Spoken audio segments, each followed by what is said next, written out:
এখানে ওর দাবি হচ্ছে প্রেগন্যান্সি হওয়ার পর থেকে কেউ ওকে এসে বলে না ওর কি খেতে ইচ্ছা করছে বা ওর মানে কোনটা ভাল লাগে বা কি করতে ইচ্ছা করছে, তাই ওর দুঃখ হচ্ছে যে কেন আমাকে বলে না তোমাকে একা বলে। ওর কন্ট্রিবিউশনটা কি আমি ওকে জিজ্ঞেস করছিলাম যে তুমি তোমার কি প্রবলেম হচ্ছে প্রেগন্যান্সির জন্য।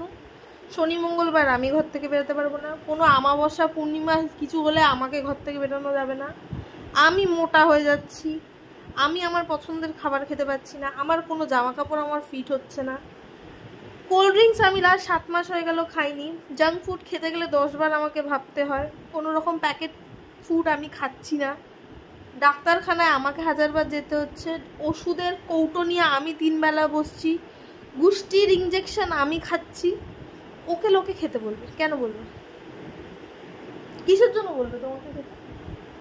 ফার্স্টলি সবকিছু দায়িত্ব আমি নিয়েছি, ঠিক আছে?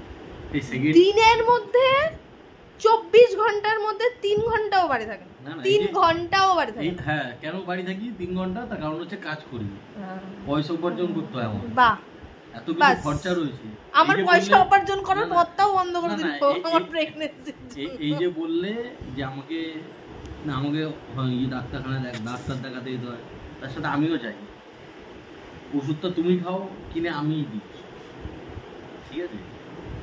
ওষুধটা বয়েও নিয়ে আসি আমি, তোমাকে নিয়েও যাই আমি, আচ্ছা নিয়েই আসি। আচ্ছা, তার মধ্যে আমার কিছু নেই, আমার কোনো কিছু, তার জন্য তোমায় খেতে বলবে লোকে? আরে খাবার কথা কেন, খাওয়াটা তো বড় কথা না, খালি জিজ্ঞেস করে, কত লোকে জিজ্ঞেস করে এ তোর বইয়ের কম আসবে, এটা কেন